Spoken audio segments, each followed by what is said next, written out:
22% tal-popolazzjoni Maltija hija obeża. Fuq studju tal-Eurostat l-irġiel Maltin huma fost l-aktar obeżi. Iżda minkejja li s-sitwazzjoni hija allarmanti, jekk kulħadd jaħdem flimkien ban wieħed il-problema tal-Obesità tista' titnaqqas. Għalhekk ġiet imnedija polza u pjantazzjoni dwar l-Ikel u Nuttrizzjoni mill-Ministru għas-Saħħa Godfrey Farrugia. Il-polza maqsuma fi 8 kapitli tagħti informazzjoni dwar il-fatturi li jwasslu għall-obeżità, fatturi li saħansitra jistgħu iwasslu għall-imwiet prematuri. Ikel mimli zokkor, xaħmijiet, żjud u nuqqas ta' eżerċizzju huma ftit mill-fatturi li jwasslu għall-obeżità.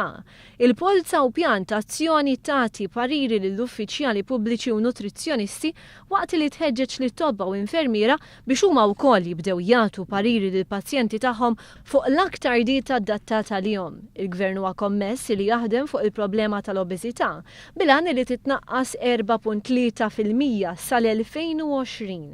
Jakkumpanjaw lill-Ministru Farrugia kien hemm Dr. Breda, il-Manager tal-Programm fuq Nuttrizzjoni, Attività Fiżika u Obeżità, u Dr. Charmaine Gawci, Direttriċi tad-Dipartiment tal-Promozzjoni tas-Saħħa u l-Prevenzjoni tal-Mart.